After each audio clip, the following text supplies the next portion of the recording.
What you're about to experience is one man's quest to see beyond the tumultuous period we're in and to envision what lies just beyond our grasp, yet well within our reach. Welcome to Larry Rifkin's America Trends, where the future has arrived, and it's just in time.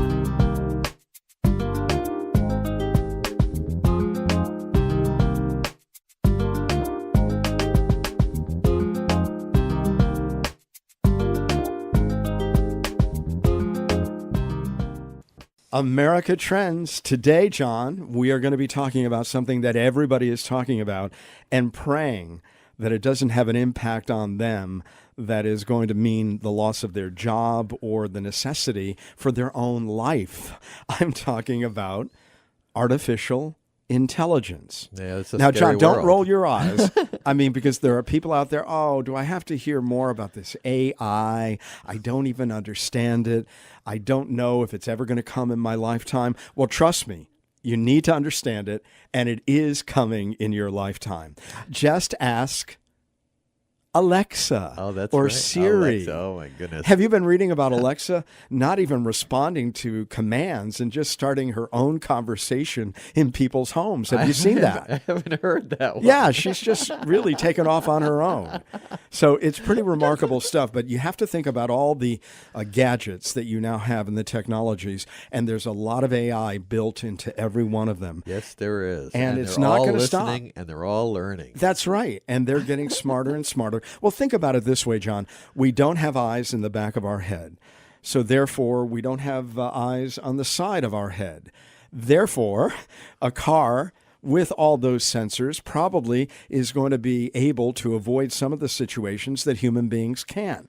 So maybe the machines can do certain things once well programmed that we're just unable as human beings to do. Well, I think the car technology is wonderful because it should lower our insurance because, once that technology is in there, and I know your car has it, you're not going to be able to hit people from behind, which is the biggest accident that we have. So some AI is good. I mean, this is driver assist. I like, I think we need it in the trains. We've been dragging our feet. We've been talking about it for years.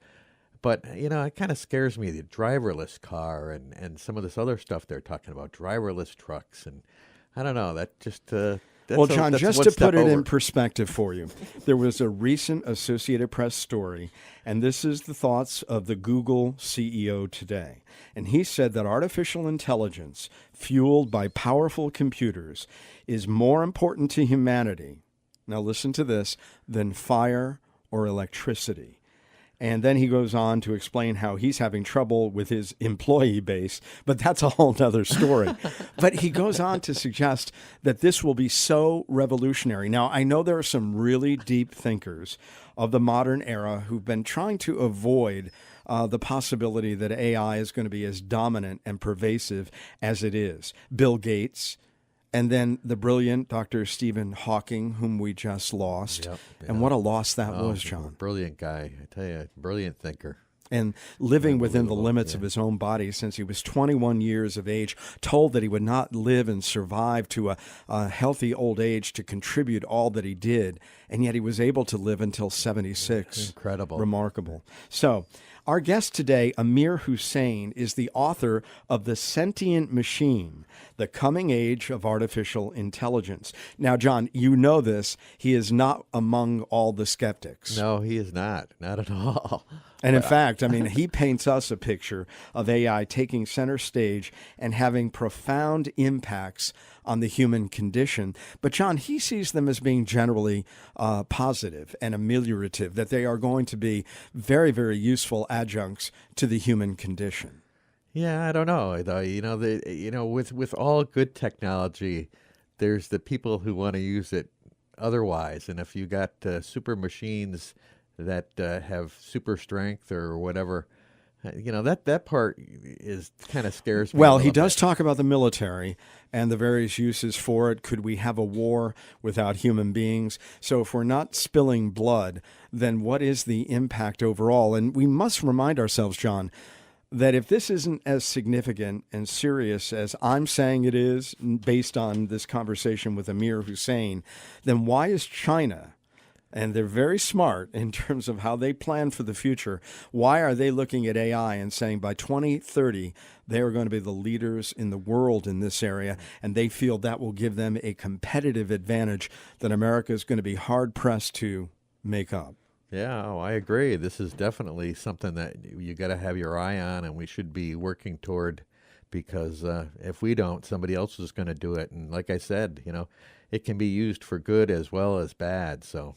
And, this Dr. Husain, who we have on the program, he does think it will take longer than 2 decades, which is what many people project as the realistic time frame to become a dominant force in our society. And even today, we see the proliferation of machines of all types using what he calls artificial narrow intelligence.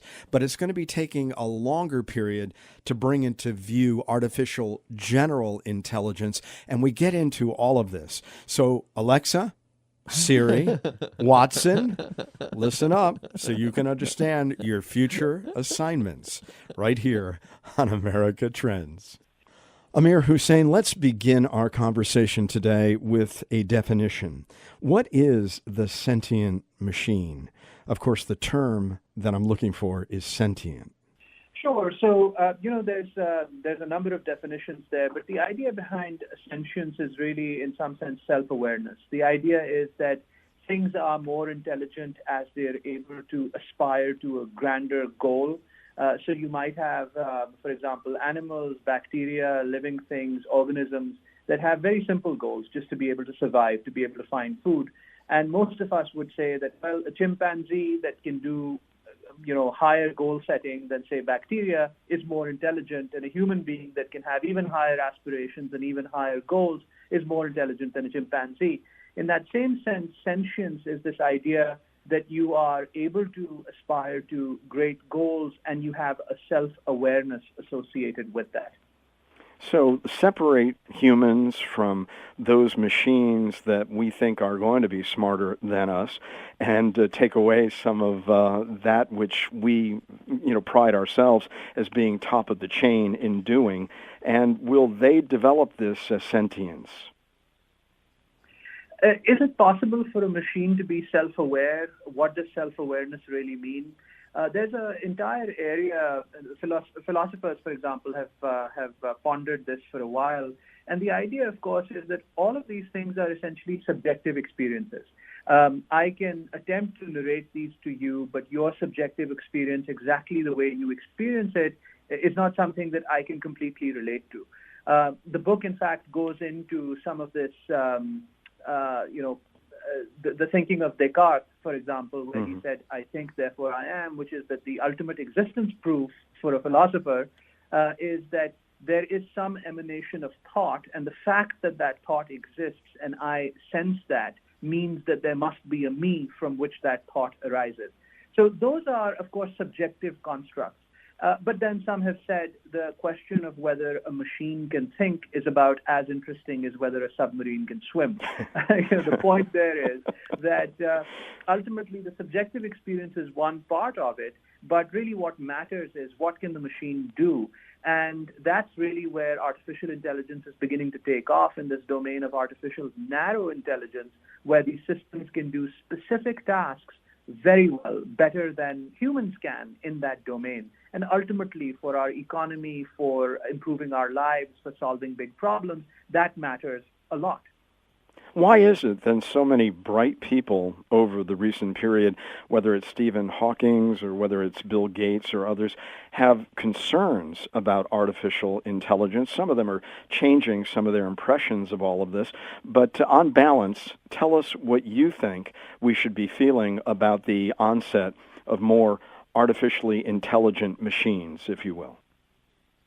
Well, first of all, I can't dismiss or diminish anyone's concerns. Of course, these people are, as you mentioned, Elon Musk, Bill Gates, very intelligent people, and their concerns are not unfounded. But I will say one thing.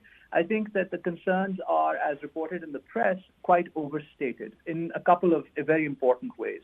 First of all, we are not at the cusp of artificial general intelligence, or in other words, a system that can have human-level capability and isn't just able to master one skill, such as driving a car or recognizing images, but rather all skills like human beings can. We can learn how to play the piano, and we can ride a horse, and we can also run a business. These are very different skills, but yet human intelligence is unique in its ability to be able to do these things generally.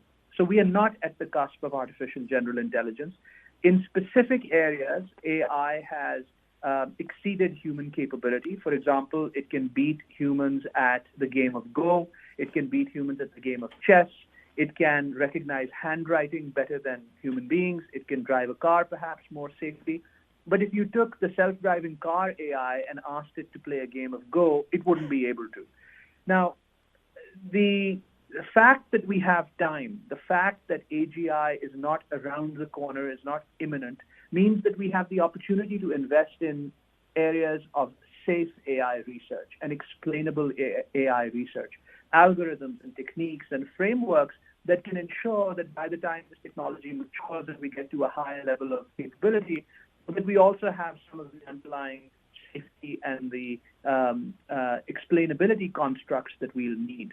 So that's one aspect of it. And just very briefly, the other part of it, which is, I suppose, a little bit more philosophical, is simply this, that the fact that machines can do a task better than we can, that they perform an economic labor more effectively and more efficiently than we can, doesn't diminish us. Because even though we still like to call ourselves by, the last names that represent our ancient trades, porter and farmer and goldsmith, the reality is that intrinsically, humanity is not tied up in our ability to perform an economic labor. We are more than that. And therefore, if machines can perform these economic labors, if machines too can come up with ideas, that doesn't mean that that makes us less human. The question is, what is human?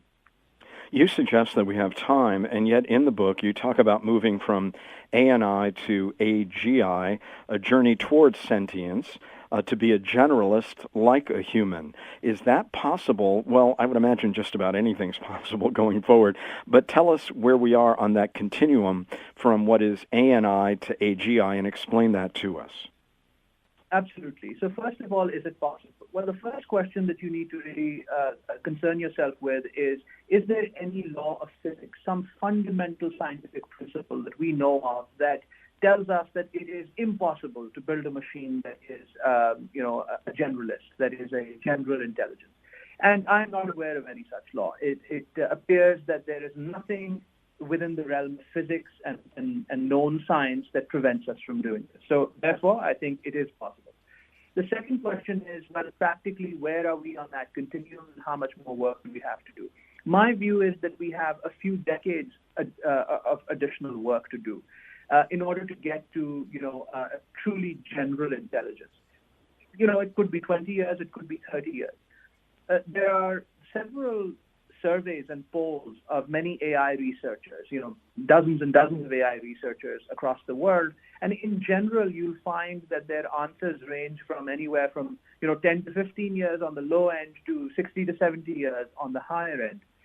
Most of them do seem to feel that this is possible to do.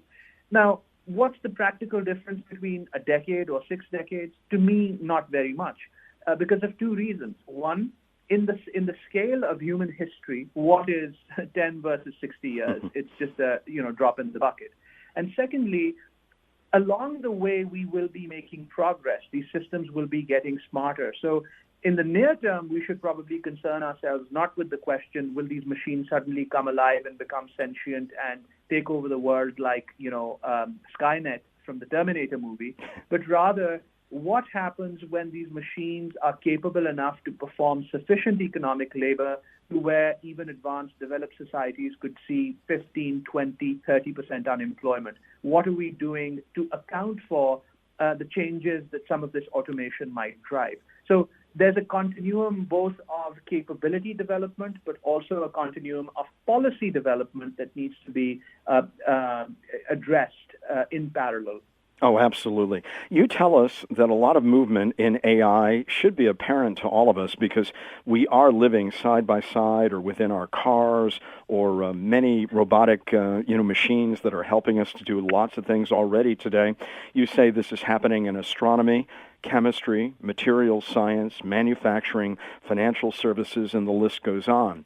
And yet your introduction, to some extent, in all of this, aside from your great academic background, was the fact that you went into the healthcare system because of something called cluster headaches. And you say medical science is a little bit behind in this, but you talk about the potential it might have for helping people who have rare conditions like that.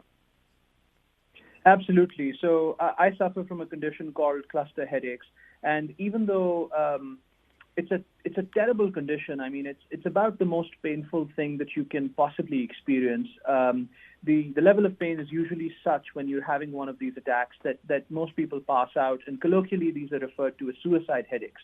The headache itself doesn't kill you unless you choose to. So it's a pretty dark place to be in. That being said, we don't quite know what a cluster headache is, and I think just the name of the condition, headache, most people look at that and say, well, it's just probably a bad headache. Well, it's actually considerably worse than a bad headache. However, because we don't quite know what it is, and also because not enough people suffer from this to have the kind of top-end research directed at uncovering this problem, it really is more of a bucket illness. I mean, it could be that what we complain about are the symptoms and the causes of these headaches could be different conditions or illnesses. We just don't know. So the treatment is not, it's sort of a, you have a hammer and so you strike, at the nail. It's really not very finely tuned, if you will. The reason that happens, again, is fundamentally an economic reason. There aren't enough people suffering from the condition for us to prioritize our medical research talent towards what I call these long-tail illnesses. There's lots of illnesses that small numbers of people suffer from, and they don't get all the attention. Artificial intelligence can help in these areas by capturing data and automatically analyzing data and proposing potential correlations and reasons why something happens and bringing that to the fore, automating the reading of case reports, medical reports, patient reports, bringing that to the fore so that a smaller number of human researchers can look at much larger quantities of data and draw conclusions as to what might be causing these, even perhaps generate hypotheses automatically. So I feel that is a huge potential benefit, and particularly for sufferers of these bucket illnesses, these undiagnosed symptoms that could be the result of many different conditions, these long-tail illnesses, that they can benefit. My hope is that I am able to contribute to the solution of my own condition, but let's see. Is that why you say, although some people have their greatest fear that AI will render us completely useless, that it may be really the fount of our survival long term? Well, yes, it has a big, I think that has a big role to play. There's two things. One is that if you think about the human condition, right, we can romanticize it, but the reality is that many of us still live in squalor. Many of us still live in conditions of suffering. There is a lot of negativity in the world. There is illness. There is hunger. And there is a lot more to aspire to. My dedication in the beginning of the book relates to, a wish for the children of tomorrow that they may elevate the human condition. And I mean that sincerely. I think that the biggest contribution we can make is via science, is via the ability to equip our children, our coming generations, with the tools that they can use to uplift the human condition. So that's one aspect of it. I'm a believer in science. I'm a believer in technology. I'm a believer in the power of these tools to improve our lot. The other aspect, of course, is that I also believe in the capability of the human mind, and all of the wonder around us is a product of our mental prowess. These skyscrapers, these bridges, these flying aircraft that hurtle through the sky, quantum computers and space travel. This is all a consequence of the human mind. So we are here to know we are here to learn, and we are here to invent what is next. And in that, artificial intelligence is such a seminal step. It is where we cross the line from producing just machines that mimic the human muscle to machines that mimic the mental muscle. And I think that really is, in many ways, a final contribution that we can make to the future. We'll return to this episode of America Trends in just a moment. If you like what we're doing here at America Trends Podcast, please don't keep it to yourself. I know there are a lot of people, John, who think, well, if I'm listening and somebody else wants to listen at the same time, maybe we're going to collide and they're not going to be able to hear us. Yeah. Is that the way the technology works? No, there's plenty of bandwidth. Everybody can listen at the same time. All right. Well, that sure dispels that myth. Now, you can do a number of things that would really be helpful to us. You could give us a kind rating or a review at Apple Podcasts, and that boosts what they consider to be our value and visibility. And what does that do, John? Well, that puts us in the forefront so that you can find us easier, and most important is other people can find us easier.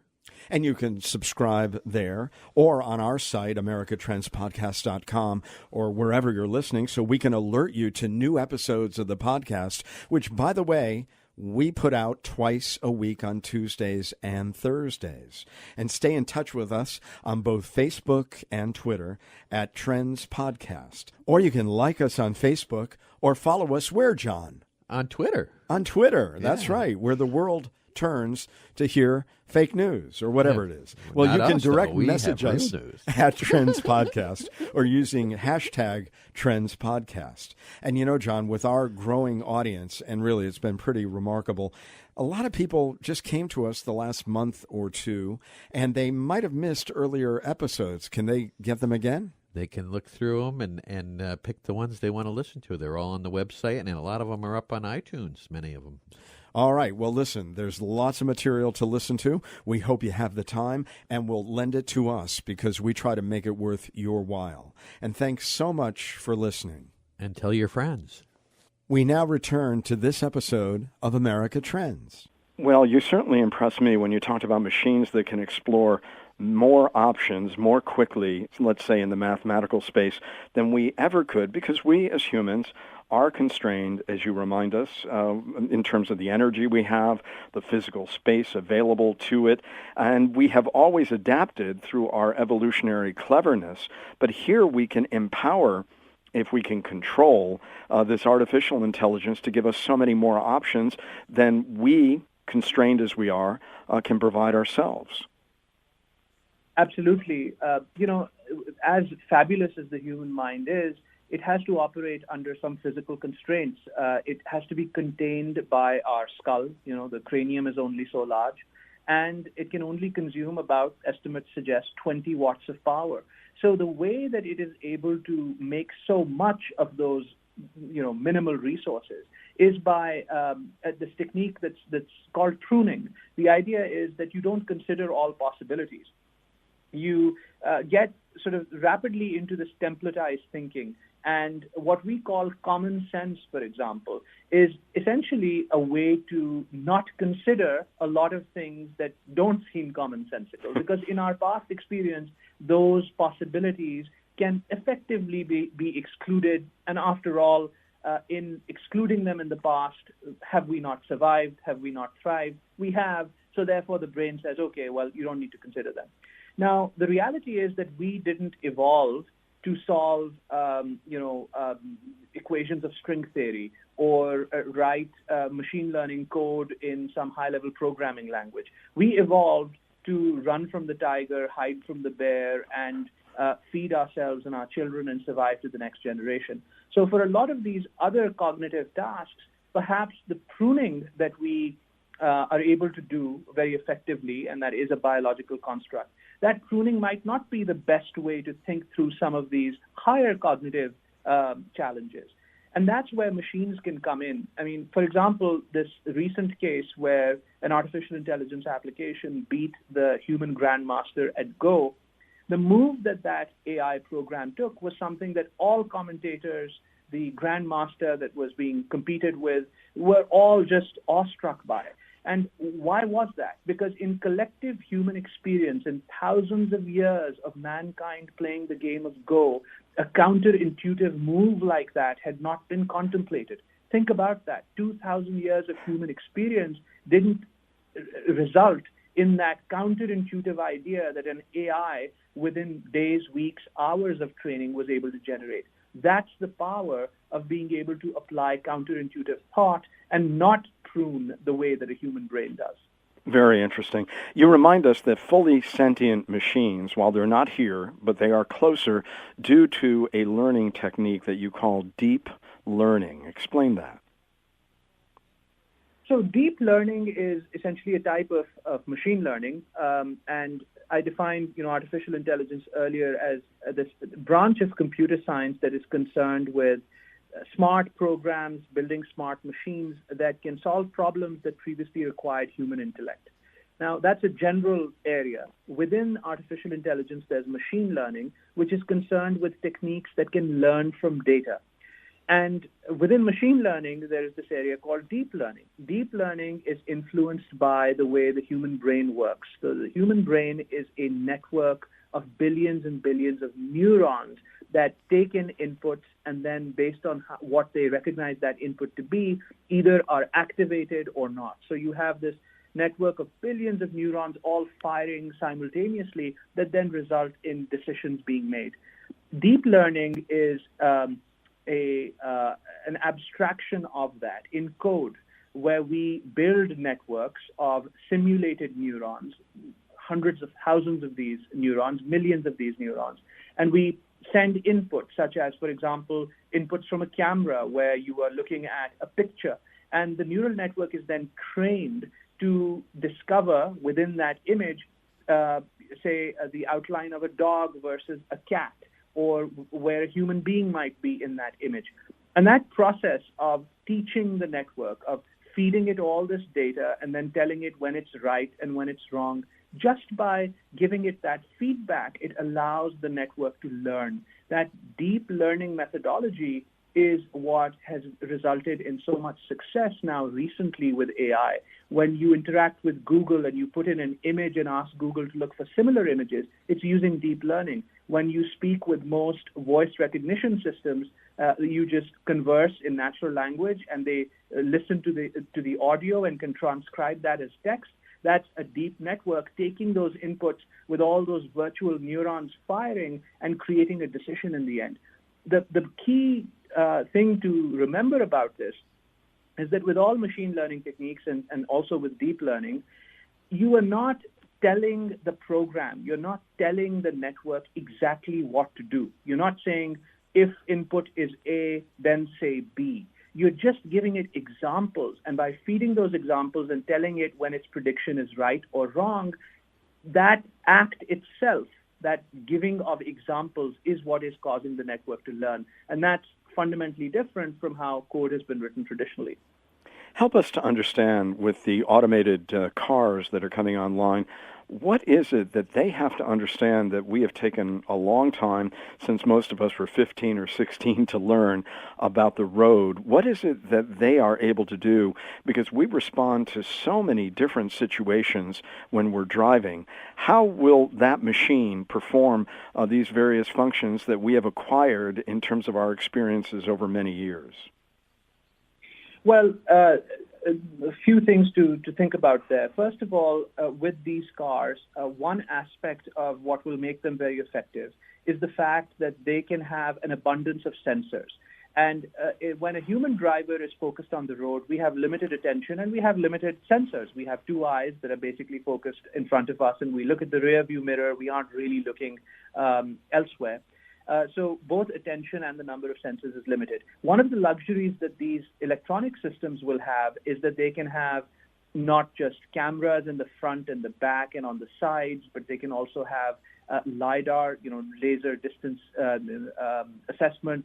They can have technology that can see through fog, infrared to pick up heat when you can't see an object. So the amount of data coming in is going to be a lot more effective than what a human being is able to process, number one. Number two, once that data comes in, a collection of these deep learning networks are being used to identify and sift exactly what that data is suggesting. So not only is the object detection, for example, where are the lane markers on this road? Is that a deer attempting to cross in front of me? All those sorts of things as far as detecting objects is what we're training these neural networks to do. And Google and Waymo and many others have driven millions of miles on roads capturing that data feed and training these networks over time. And the last element of this is not just the sensors and not just making sense of the data, but then actually acting. In this situation, what do I do? Do I go forward? Do I go backward? Do I turn left? And so on and so forth. And that is being done in two ways. One, there are some overarching rules. For example, if there's an obstruction, don't smack the car into it. If you detect an obstruction, stop. So that's a specified rule. But then there are many other situations. For example, exactly how do I shift from this lane to the other lane given the current situation in front of me? And that's something that, again, we can train these networks to do. Where these networks are very powerful is in generalizing examples. So you show them 15 situations, and then you ask them to act in a 16th situation, the likes of which they have not exactly seen before. These systems are able to generalize and are able to figure out an effective action in that 16th situation. And that's really the power of moving beyond if-then-else rules and into this world of machine learning. You tell us that new developments in virtual reality, lenses, headsets, sensors, AI-based perception, and control algorithms can endow us, humans, with far more superhuman strengths. Explain that to us. Yes, and that's something that, in some degree happens today. For example, if you're the pilot in an F-35 fighter, one of the most sophisticated pieces of equipment that you use is actually the helmet that's on your head. And this helmet is kind of magical. It lets you see through the aircraft. It lets you interface with sensors that are on the outer skin of the aircraft, optical systems, and so on and so forth. It gives you a view that you could not develop with your own human eyes. So that's an example of where sensory data is being broadcast into your helmet, visor, and is giving you capabilities that you couldn't see in infrared, but now through this you can. You couldn't see behind you, but now through this you can, and so on. But now where artificial intelligence comes in is where some of that data from a huge number of such sensors can also be enhanced. And you don't just get the raw feed, but the AI is processing all of this data and is telling you what matters. For example, going back to our F-35 fighter pilot, it's not just here's a view all around you, but it's, I think that there is a stealth aircraft approaching so far away behind you that has not been picked up by radar, but one of the optical imagery systems has picked it up, and the AI has detected that object is of type such and such, some enemy fighter. Mm-hmm. And these are its capabilities. And because these are its capabilities, I would recommend that you take this action. And by the way, I've queued up this action, should I take it? That's the kind of synergy, and that's the kind of collective power that these next generation sensors, these new visualization capabilities with augmented reality, etc., and AI can all enable together. Amir Husain is with us, the Sentient Machine, and you do spend a good bit of time on warfare and AI, and we don't have a lot of time left, but I do want you to be able to make the argument as to where AI is going to bring us as it relates to modern and unimagined warfare of the future, and give us just a sense of that, and what are the philosophical implications of, Terminator-like activity if people think back to those motion pictures. Well, recently Vladimir Putin said that he who controls AI will control the world. And those are, again, ominous words. But if you think about the thrust of the argument, it makes a lot of sense. With General John Allen, who was our commander of the ISAF and ran all three of our wars in the Middle East, I've done a lot of work with him on this concept of hyperwar, this idea of AI coming to the battlefield. Now, the question is, why would anybody want that? And the answer is that, it's inevitable. There is just no way to guarantee that others will not work on technology like this. And there is no ability for us to just say, here's a blanket ban, and we wish for no one to work on this, and then expect that everyone in the world will comply. That's not going to happen. So as scientists, we're focused on developing the framework and the safety capabilities that if these things were to happen, what are some of the design elements of a safe AI, of an explainable AI? The speed at which the future war will unravel is unthinkable. And the reason why it will be accelerated is because decision-making, even in tactical contexts initially, will be offloaded to synthetic systems. Whereas previously you had men in the loop all over the place, very soon adversaries and we ourselves will discover that we can really tighten our response by removing some of those latencies, by removing some of those people that were in the loop. And if that gives an adversary an advantage, the rational expectation is that they would go in that direction. And if they go in that direction, how will we respond and what do we need to prepare for? Those are the kinds of questions that we contemplate as we look at the applications of artificial intelligence in future war or this hyper-war concept. And what are the implications of that? I mean, are we more likely to use this if, in fact, we are not immediately imperiling individuals, but systems fighting one another? What's the likelihood here? How much have we role-played what this might mean to the future of warfare? Well, one thing to say, of course, is that technology is neither good nor evil. Technology is agnostic. And so, unfortunately, we don't require technology to give us a supply of malevolence. We have plenty of that here on planet Earth amongst human beings. All advanced technologies are used by good people and bad people, and that, I think, will continue even with artificial intelligence. The fact that you have automated weapon systems, does that make war more likely? Mm-hmm. I think it's not the automated weapon systems that will make war more likely. It's imbalances that make war more likely. When one party feels that they have a freedom of action that the other party cannot counter and that they can get away with something, there is an imbalance. In those conditions, you see that disparity breeds conflict. And that's one of the things that we are focused on, and we want to avoid that. When China has stated that by the year 2030, they will dominate AI and they're spending $150 billion in government funds in developing those capabilities, when Mr. Putin says that he knows that he who controls AI will control the world, in that context, we cannot allow disparities. And in fact, our view and our hope is that deterrence will actually prevent conflict and outbreaks, and that's really the direction.